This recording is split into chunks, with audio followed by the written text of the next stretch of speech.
પણ કીધું છે ને કે મા બાપને દુઃખી કરીને જાય જીવનમાં છોકરો કે છોકરી ગમે તે ક્યારેય સુખી ન થાય. તમે જાણો છો કે કોઈ પણ આતડી કકડે માણસની, તે માણસ સુખી થાય ખરો? બિલકુલ ન થાય. સંતો પણ કહે છે કે એને નરકનું ભોગવવું પડે. અમે તો કે મા બાપને આશીર્વાદ છે તારું સારું થાય, પણ તું આવે તો થાય ને.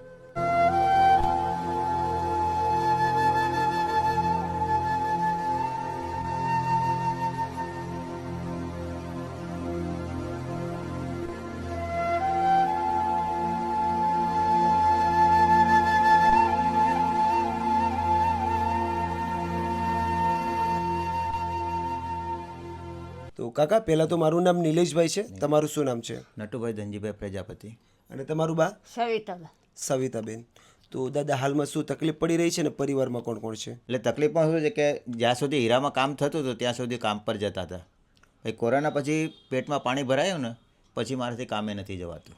અચ્છા, અત્યારે કંઈ કામ કરી શકો એમ નથી? નહીં, બિલકુલ. એટલે ડાયમંડ ચોંટાડવાનો હતો તો હમણાં 2 મહિનાથી તે પણ બંધ છે.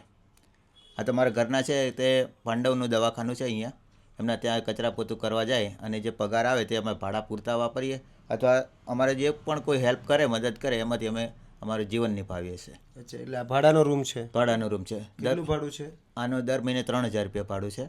ગામવાળાએ મને પાણી ખેંચાવાના પૈસા પણ આપ્યા હતા. આપણે ખોટું ન બોલાય. એમને ખબર પડી કે આમની પરિસ્થિતિ નથી એટલે એમને પૈસા આપ્યા હતા. તો હાલમાં શું તકલીફ પડી રહી છે? હાલમાં તો શું કે જમવાની તકલીફ રહે જ, બરાબર. અનાજ પાણીથી માંડીને દરેક દૂધ શાકભાજી લાવવું હોય એ પણ તકલીફ રહે છે. પણ કોઈને કહેવું, અત્યારે મોંઘવારીના પ્રમાણે આપણે કોઈને કહેવું હોય કે ભાઈ મને આ વસ્તુ આપો તો એમ થાય કે આને બીજા કોઈ નહીં હોય. હવે કહેવું તો કોને કહેવું? 200-500ની વાત કરીએ તો પણ વિચાર કરે કે આ પાછા ક્યાંથી આપશે, એટલે માગતા પણ એમ થાય. અને આજે છોકરો હોતે તો આપણે એ આપણો આધાર રહેતે કે આપણું એ કામ કરશે જ, અને એની પણ ફરજ છે. આજે ફરજ ભૂલી અને એની રીતે જીવન જીવે છે.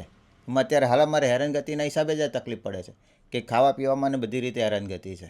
અચ્છા, એટલે તમારો દીકરો છે પણ તમારી સાથે નથી રહેતો? બિલકુલ નહીં. ફોન પર પણ કોઈ વ્યવહાર નહીં. ફોન કરીને એમ કહેતો કે બાપા આપણે કે કેમ છે, તબિયત સારી? તો આપણે એને પરિસ્થિતિ એમ પણ કહીએ કે ભાઈ તું આવી જા તો આપણે જીવન સાથે જીવીએ. એકનો એક જ છે પાછો, એવું નથી કે 2-3 છે કે દીકરા છે. છોડીને ગયો, અમને ખૂબ જ દુઃખ થાય છે.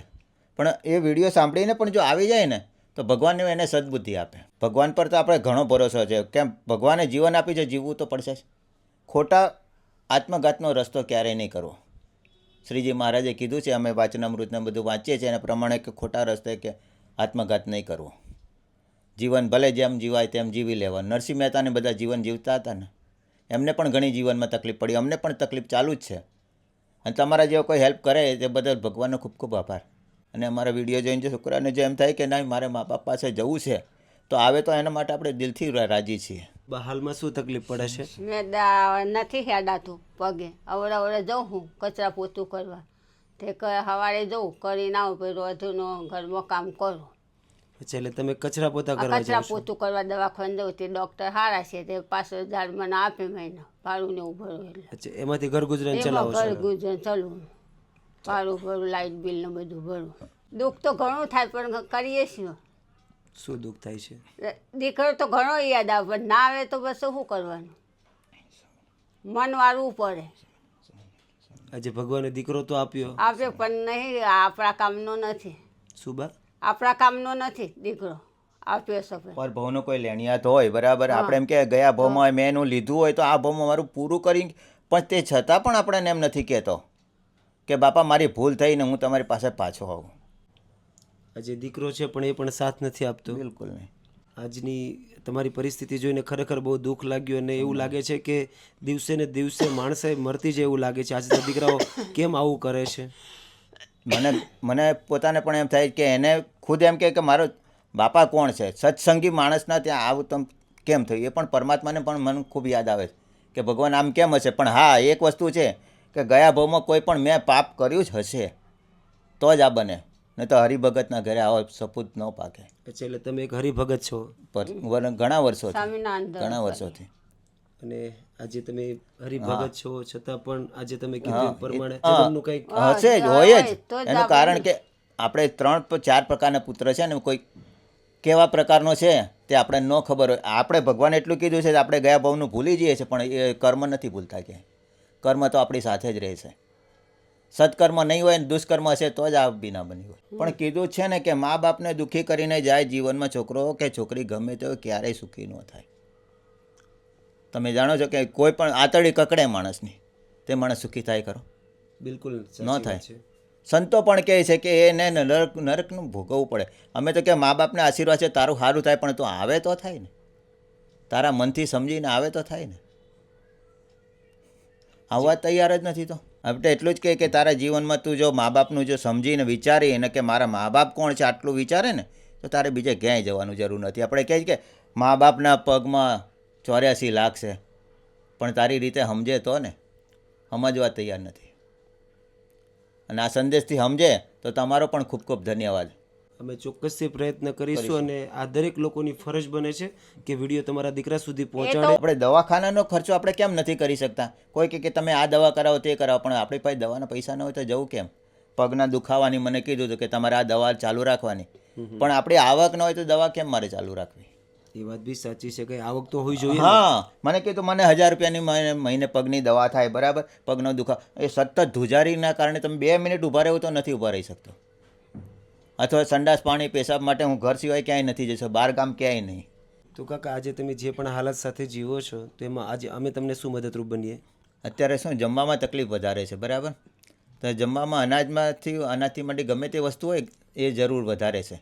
કેમ કે અત્યારે અમે એક સમયે બનાવીને 2 ટાઈમ ખાઈ લઈએ છીએ, એ વધારે જરૂર છે. મકાન ભાડાની પણ જરૂર છે, કેમ કે મકાન માલિક આવે એટલે દર મહિને આપવા તો પડે. તમે બિલકુલ ચિંતા નહીં કરો, આજે અમે ચોક્કસથી તમને મદદરૂપ બનીશું. ઠીક છે, તમે બિલકુલ ચિંતા નહીં કરતા. દોસ્તો, તમે દરેક લોકોએ આ નિરાધાર મા બાપની વાત તો સાંભળી થશે. હાલમાં પોતાને દીકરો તો છે, પણ દીકરો છેલ્લા 5 વર્ષથી દાદાને છોડીને જતો રહ્યો છે. આજે સાવ નિરાધારની જેમ પોતે જીવન જીવી રહ્યા છે, અને બા હોસ્પિટલમાં કચરા પોતા કામ કરીને પોતાનું ઘરનું ગુજરાન ચલાવી રહ્યા છે. અને દાદાએ કીધું પ્રમાણે કે આજે હું હરિભગત છું, કેટલા સમયથી હું પૂજા કરું છું, પણ આજે હું પૂજા કરું છું છતાં પણ મારો દીકરો કંઈક એવો નીકળ્યો છે, કંઈક મારા ગયા જન્મનું કંઈક મારું પાપ હશે, એના કારણે આજે મારો દીકરો એવો નીકળ્યો છે. આજે દોસ્તો વિચાર તો કરો, આજે આ કાકાએ કીધું પ્રમાણે કે આજે હું એટલી ભક્તિ કરું છું છતાં પણ મારો દીકરો કેમ આવું કરે છે મને ખબર નથી. પણ દોસ્તો, આજે વિડીયોના માધ્યમથી તમને દરેક લોકોને રિક્વેસ્ટ કરું છું કે અત્યારના સમયના દીકરાઓ કેમ આવું કરે છે ખબર નહીં, કે મા બાપને તરછોડી દે છે. અત્યારે અમે આવા ઘણા બધા કેસીસ પણ જોઈએ છે અને ઘણા બધા આવા લોકોને મદદ પણ કરી છે કે પોતાના દીકરા હોવા છતાં પણ પોતાના મા બાપને તરછોડી દેતા હોય છે. પ્લીઝ દોસ્તો, આવું ના કરો. હંમેશા જેવું વાવ્યું છે એવું જ ઉગતું હોય છે. જેવી રીતના આપણે આપણા મા બાપ સાથે કરતા હોય છે એવી જ રીતના આપણા દીકરાઓ પણ આપણી સાથે એવું જ કરતા હોય છે. તો પ્લીઝ દોસ્તો, હંમેશા મા બાપની સેવા કરવી જોઈએ, મા બાપનું ધ્યાન રાખવું જોઈએ, જેથી કરીને જેવું આપણે વાવતા હોય એવું જ આપણી સાથે થતું હોય છે. તો પ્લીઝ દોસ્તો, હર હંમેશને માટે મા બાપની સેવા કરવી જોઈએ. અને અત્યારે તો આ મા બાપને જે પણ તકલીફ પડી રહી છે એમાં આજે આપણે કંઈક એવી રીતના સપોર્ટિવ બનવાની કોશિશ કરીએ કે આ નિરાધાર પરિવારને જે પણ તકલીફ પડી રહી છે એમાં બહુ મોટી રાહત મળે. તો બસ દોસ્તો, વિડીયો એન્ડ સુધી જોજો અને તમારા દરેક ગ્રુપમાં વિડીયોને શેર કરજો. અત્યારે તો આ પરિવારને જે પણ તકલીફ પડી રહી છે એમાં આજે આપણે સપોર્ટર બનવાની કોશિશ કરીએ.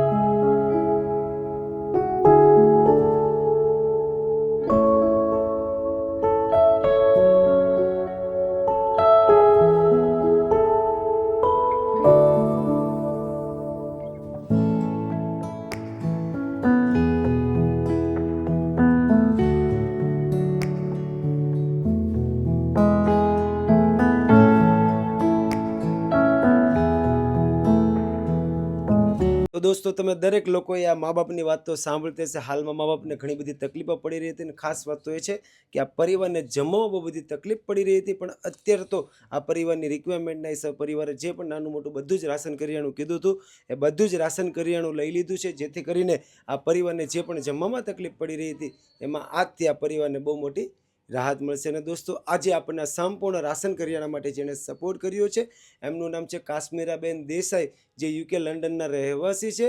આજે કાશ્મીરાબેન દેસાઈના પૂરા પરિવાર તરફથી આ પરિવારને જે પણ જમવામાં તકલીફ પડી રહી હતી એમાં આજથી આ પરિવારને બહુ મોટી રાહત મળશે. તો આજે લાઈફ હેલ્પર ચેરિટેબલ ટ્રસ્ટની પૂરી ટીમ કાશ્મીરાબેન દેસાઈ અને એમના પૂરા પરિવારનો દિલથી આભાર વ્યક્ત કરે છે. તો દાદા, આજે તમે કહેતા હતા ને તમારે સૌથી વધારે જમવામાં તકલીફ પડી રહી છે, તો આજે તમારી રિક્વાયરમેન્ટના હિસાબે બધું જ રાશન તો આવી જ ગયું છે. તો આજે રાશન આવ્યા પછી કેવું લાગે છે? ના, ખૂબ ખૂબ સારું લાગે છે. એનું કારણ કે આ પરિસ્થિતિમાં તમે અમને જે મદદ કરી, ભગવાન પણ તમને સારું આપે, કારણ કે અમારા હૃદયથી અમારી તમને ખૂબ ખૂબ અભિનંદન. અને આવી રીતે જો તમે દરેક કુટુંબને જો સહાય કરતા રહેશો તો પરમાત્મા પણ તમને ખૂબ સારું એનું પરિણામ આપશે અને ભગવાન તમને ખૂબ સુખી રાખે એવી અમારા દિલથી હૃદયથી પ્રાર્થના છે. થેન્ક યુ સો મચ દાદા. અમે તો માત્ર માધ્યમ બનીએ છીએ, બાકી સપોર્ટ છે દરેક લોકોનો સાથ છે, સપોર્ટ છે. અને ખાસ કરીને આજે આપણને સંપૂર્ણ રાશન કરિયાણા માટે જેણે સપોર્ટ કર્યો છે એમનું નામ છે કાશ્મીરાબેન દેસાઈ, જે યુકે લંડનના રહેવાસી છે. આજે એના સપોર્ટથી, સહયોગથી તમારે જે પણ તકલીફ પડી રહી હતી એમાં આજે કાશ્મીરાબેન દેસાઈનો પૂરો પરિવાર તમને સપોર્ટરૂપ બન્યો છે. તો તમે આજે કાશ્મીરાબેન દેસાઈને કંઈ કહેવા માંગતા હોય તો? બેન, અમે તમને ઓળખતા નથી પણ ભગવાન જેવા અમને લાગો. એનું કારણ કે આવા કપરા સમયમાં તમે જે અમને મદદ કરી એમાં પરમાત્મા તમને ખૂબ ખૂબ મોક્ષ ગતિ આપે એવી અમારી પ્રભુને શ્રીજી મહારાજની ચરણોમાં મારા વંદન. Thank you so much. કેવું લાગે છે બા આજે? બસ સારું લાગે હો બેન. અને બા આજે આપણને આ સંપૂર્ણ કાર્ય માટે જેણે સપોર્ટ કર્યો છે એમને તમે કે આશીર્વાદ આપવા માંગતા હોય એમને તો? ભગવાન અમને સુખી રાખે અને એમનો પરિવારને છોકરાને બધાનું સારું રાખે ભગવાન, એમને સુખી રાખે. થેન્ક યુ સો મચ બા. ખુશ છો ને આજે? હા, ખૂબ ખૂબ આનંદ.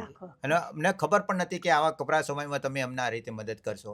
જે પણ તમે સપોર્ટ કર્યો છે તેમને પણ પરમાત્મા ખૂબ સારું રાખે. ભગવાન અને એમને તમે આ રીતે કાર્ય કરતા રહો એવી અમારી શુભેચ્છા છે. Thank you so much. તો થેન્ક યુ સો મચ કાશ્મીરાબેન દેસાઈ. આજે તમારા સપોર્ટથી, તમારા સહયોગથી આ નિરાધાર, આ જરૂરિયાતમંદ પરિવારને જે પણ તકલીફ પડી રહી હતી એમાં આજથી આ પરિવારને બહુ મોટી રાહત મળશે. તો આજે લાઈફ હેલ્પ ચેરિટેબલ ટ્રસ્ટની પૂરી ટીમ તમારો અને તમારા પૂરા પરિવારનો દિલથી આભાર વ્યક્ત કરે છે. અમને સપને પણ ખ્યાલ નહોતો કે આપણને મદદ મળશે એમ, અને આ સમયમાં મદદ કરીએ તમારો ખૂબ ખૂબ ધન્યવાદ. Thank you so much. કેવું લાગે છે આજે? ખૂબ જ સરસ લાગે.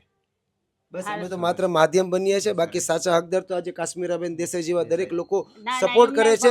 ત્યારે અમે આજે તમારી જેવા દરેક લોકોના ચહેરા ઉપર સ્માઇલ લાવી શકીએ છીએ. તમે અમારા જેવાને શોધીને પણ આ કામ કરો તે પણ ખૂબ મહત્વનું છે. એનું કારણ કે તમને તો બીજા દ્વારા મળે પણ કાશ્મીરાબેનને તો ખબર ન હોય કે તમે ક્યાં મદદ કરો. જ્યારે બને છે ત્યારે ખ્યાલ આવે છે. સાચી વાત છે.